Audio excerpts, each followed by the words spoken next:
In this video, we're going over the new best settings to use here in Black Ops 6 Season 2. Considering the fact the game is going free to play for a couple of days, I wanted to make sure all the new players are ready to rock and roll. So if that sounds good, feel free, drop a like on the vid, subscribe to the channel, turn on those post notifications, and let's get into it. Now, as you can see here, I play with an Xbox Elite controller on PC with one paddle on the back, the short paddle set up for jumping. I am going to add, these settings are going to work no matter what controller you are playing with, and also no matter what console you are playing on. I got you covered. Now, for the button layout, I highly recommend playing on Tactical. Tactical is going to be the absolute best button layout, essentially remapping the crouch and prone button by just pressing down on the right thumbstick. This is going to allow you to drop to a crouch and a prone position while still being aimed down sight, so you can perform a drop shot a lot easier. This is going to help you win those close and medium range gunfights a lot more consistently. And with the Omni movement here in Black Ops 6 as well as Warzone, this is going to be a huge help. I highly recommend making the switch. Now, for the horizontal and vertical stick activity, this is really important to adjust, especially if you are struggling with winning those medium to longer range gunfights. That's where I feel a lot of players are going to be falling short. I recommend playing within that 4 to 6 sensitivity range. Now, that's going to be roughly a 1.2 to a 1.6. This is going to be perfect, allowing you to win those longer range gunfights and also still have the ability to turn on other players a lot easier. You're not going to be stuck in the mud. It's not going to be too fast. It's going to be just right, so you're winning as many gunfights as possible. Everything else here is going to be the same. I personally like to go ahead and have my controller vibration turned off. I don't want to have any unnecessary rumble in my controller that could potentially throw off my aim and accuracy, especially at those medium longer ranges. That's why I personally shut it off. I have not played with vibration turned on since Call of Duty World at War, and that was years ago. This is going to be a setting that you either turn off and never turn back on, or turn it off and feel that maybe you like the vibration. It's going to be personal preference. Now, here are my dead zone inputs. These are going to be depending on your own personal controller's health, but I want to go ahead and showcase them in this video as well. And by the way, if you need help leveling up your weapons, Damn Mods has you covered. They offer services such as max leveling all of your weapons, as well as unlocking camo challenges all the way up to Dark Matter. They even have COD points and limited time operator bundles for purchase on the website as well. So for cheap, reliable, and fast Black Ops 6 services on all platforms, check out Damn Mods. Link is at the top of the description. And make sure to use my discount code EARS to save on your purchases.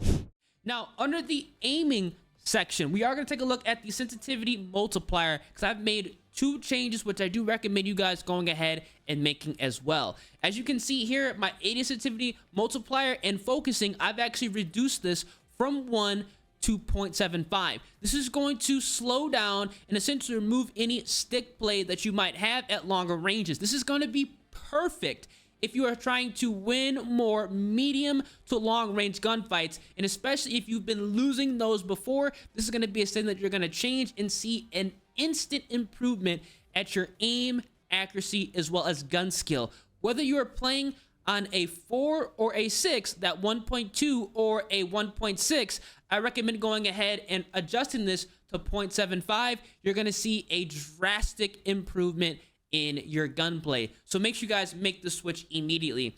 Aiming advanced settings here, as you can see here, look inversion. The only thing I went ahead and adjusted is I have my transition timing set to instant. You want to have this at instant, so when you are ADS, it's going to be obviously instant ADS as far as the aim assist is going to kick in. If you don't have this on instant, there's going to be a delay, and you're going to find yourself losing a lot of medium and long range gunfights, and we don't want that to happen. So make sure you guys have this on instant. Everything else is going to be the same. My aim assist response curve type is going to be on standard. I always recommend playing on standard. The reason I recommend playing on standard is because at any given moment, they can go ahead and do a settings update and tweak the game, which they've done previously in Black Ops 6 as well as Modern Warfare 3. So the last thing you want to have happen is essentially load up the game one day, have there be an update, and you have to relearn how to aim, especially at those medium longer ranges. This is going to be a safety net. Luckily, these settings are going to be working around standard, so you really can't go wrong here. Everything else is going to be the same. I've not made any other adjustments under the aiming category. Now for movement, I have my tactical sprint assist turned on. The reason I go ahead and have tactical sprint assist turned on is so I can get around the map a lot easier. It's going to be a lot smoother, and it's also going to be less wear and tear on your controller, and that's going to be a massive W, because these controllers, even regular Xbox or PlayStation controllers, are not cheap in my personal opinion. Everything else here, mantle assist, I've turned on. I have all of these settings essentially turned off, so I can go ahead and allow myself to not accidentally perform a movement that I personally do not want to do. In Black Ops 6 and in Warzone with the Omni movement, it can get quite insane really quickly, and you don't want to accidentally mantle on something, accidentally get yourself, you know, unzoomed and lose a gunfight. It's going to be incredibly annoying if that happens, so that's why I make sure that this is going to be turned off. Crouch assist is also going to be turned off as well for the same reasoning, as well as the corner slice is going to be shut off as well. Now, my slide dive behavior is going to be on hybrid. The reason why I go ahead and have this on hybrid is, again, I don't want to do any unnecessary movements that are going to accidentally get me killed. Again, with the Omni movement in Black Ops 6 and Warzone, that can happen quite frequently, and it's going to get annoying if it does. That's why I have it on hybrid, so I could control what my character is doing, and I highly recommend you doing the same, so you're not accidentally sliding, accidentally dolphin diving, and completely throwing the gunfight.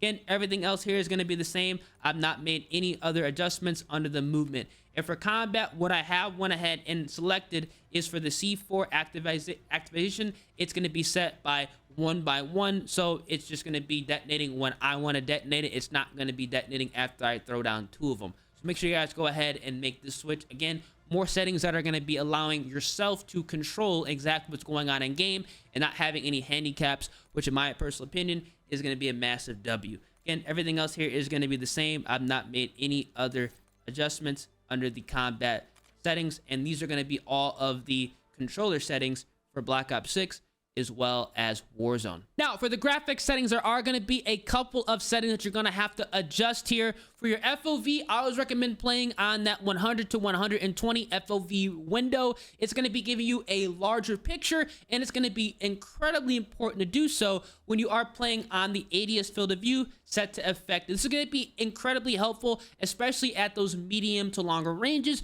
because when you are playing on affected, it's going to mirror your FOV. So if you're running an optic or using an iron sight, that iron sight or optic is going to show up in that 100 to 120 FOV range. So it's going to be a lot easier to win those gunfights. You're going to have less visual recoil, which is why you see a lot of YouTubers, live streamers, or high-scored players going ahead and lasering you across the map. This is going to be a setting that you're going to change and see another immediate improvement in your gameplay, and that's going to be a massive W. So make sure you guys go ahead and swap these out immediately if you have not already.